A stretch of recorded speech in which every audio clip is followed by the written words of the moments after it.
Nashik road गुन्हे शोध पथकाची कामगिरी। सिक्युरिटी गार्डवर स्क्रू ड्रायव्हरने हल्ला, अवघ्या 1600 रुपयांसाठी हल्ला, आरोपी जेरबंद। आंतरजिल्ह्यात जबरी चोरी करणाऱ्या या अट्टल गुन्हेगाराच्या नाशिक रोड पोलीस ठाण्याच्या गुन्हे शोध पथकाने गस्ती दरम्यान मुसक्या आवळल्यात। 30 ऑक्टोबर रोजी पहाटे 4 वाजेच्या सुमारास नाशिक पुणे हायवे बाजूला सिन्नर फाटा येथे असलेले हॉटेल महाराष्ट्र माझा या ठिकाणी फिर्यादी प्रकाश विष्णू बच्चाव हे सिक्युरिटीचे कामकाज करत असताना 3 जण मोटरसायकलवरून येऊन फिर्यादीच्या डोक्यात मोठे स्क्रूड्रायव्हर मारून त्यांना जखमी करून त्यांच्याकडे रोख रक्कम रुपये 1600 बळजबरीने हिसकावून घेतले होते। या प्रकरणी नाशिक रोड पोलीस ठाण्यात जबरी चोरीचा गुन्हा दाखल करण्यात आला होता। नाशिक रोड गुन्हे शाखा पथक वाहनाने गस्त करीत असताना सिन्नर फाटा परिसरात एका मोटरसायकलवर 3 संशयित दिसून आले। पथकाने त्यांना विचारपूस केली असता ते उडवाउडवीची उत्तरे देऊ लागले, तसंच स्वतःची ओळख लपविण्याचा प्रयत्न करत होते। त्यांच्याकडे विचारपूस करत असताना त्यांच्या अंगावर असलेल्या शर्टावर रक्ताचे डाग दिसून आले।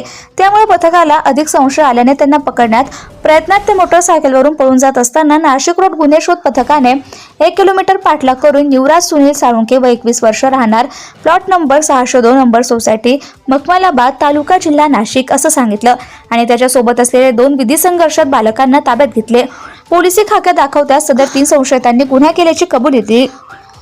गुन्ह्यात वापरलेल्या मोटरसायकलसह जबरी चोरीस गेलेला मुद्देमाल हस्तगत करण्यात आलाय।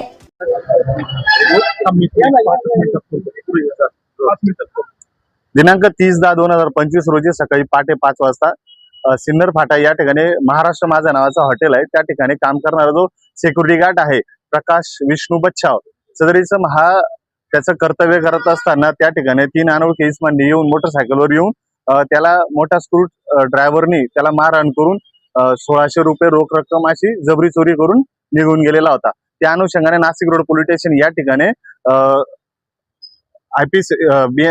गुन्हा नंबर 555/25 प्रमाणे BNS चा गुन्हा दाखल होता।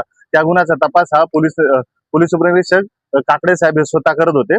त्या अनुषंगाने माननीय पोलीस आयुक्त श्री संदीप कर्णिक सर तसेच पोलीस उपायुक्त परिमंडळ 2 चे किशोर काळे सर यांच्या मार्गदर्शन यांनी नाशिक रोड पोलीस स्टेशन हद्दीमध्ये घडणारे जे गुन्हे आहेत तर ते उघडकीस आणण्याचे सक्त आदेश दिले होते। त्या अनुषंगाने नाशिक रोड पोलीस स्टेशनचे गुन्हे शोध पथकाचे पोलीस हवालदार पाटील आणि पथक हे नाशिक रोड पोलीस स्टेशन हद्दीमध्ये त्या गुन्ह्याचा तपास करत होते।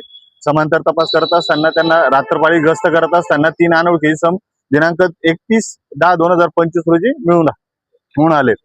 त्यांच्याकडे विचारपूस करता त्यांनी उडवडीचे उत्तर दिले, परंतु सदर जे आरोपी होते त्यांचे कपडे जे होते रक्ताने माखलेले डाग दिसून आले, म्हणून सदर अंमलदार यांचा सदर इसमांच्या विरोधात संशय जास्त बळकावला। त्या बळकावल्यामुळे त्यांनी अधिक विचारपूस करत असताना सदर इसमे पळून गेले। त्यावेळेस त्यांचा सलग 1 ते 1.5 किलोमीटर पाठलाग करून त्यांना पुन्हा ताब्यात घेतलं आणि त्या गुन्ह्याच्या अनुषंगाने विचारपूस करतात तर त्या गुन्ह्यामध्ये निष्पन्न झालं की नाशिक रोड पोलीस स्टेशन गुन्हा क्रमांक CR नंबर 555/25 या गुन्ह्यातील त्यांनी तो गुन्हा त्याच्या 2 विधी संघर्ष बालिकांच्या साथीदारासह त्यांनी केलेला दिसून आलेला आहे।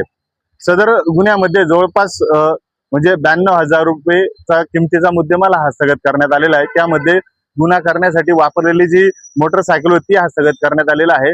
जखमी करण्यासाठी वापरण्यात आलेले स्क्रू ड्रायव्हर ते हस्तगत करण्यात आले आणि जबरीने चोरून नेलेले जे 1600 रुपये होते ते हस्तगत करण्यात आलेले आहे।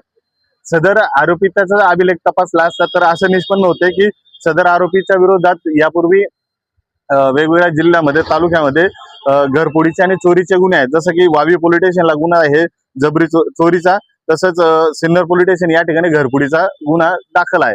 सदरची जी संपूर्ण कारवाई आहे तर माननीय पोलीस आयुक्त परिमंडळ माननीय पोलीस आयुक्त श्री संदीप कर्णिक सर तसेच पोलीस उपायुक्त परिमंडळ 2 काळे सर तसेच सहाय्यक पोलीस आयुक्त नाशिक रोड विभाग श्रीमती संगीता निकम यांच्या मार्गदर्शनाखाली नाशिक रोड पोलीस स्टेशनचे वरिष्ठ पोलीस निरीक्षक श्री जितेंद्र सपकाळे, श्री बडेसाहेब नायकवडे पोलीस निरीक्षक गुन्हे यांच्या मार्गदर्शनाखाली पूर्ण करण्यात आलेली आहे। त्याच्यावर सध्या तो OPD बेस होता, त्याच्यावर उपचार करून त्याला घरी सोडण्यात आलेला आहे। Subscribe now and press the bell icon. Never miss an update.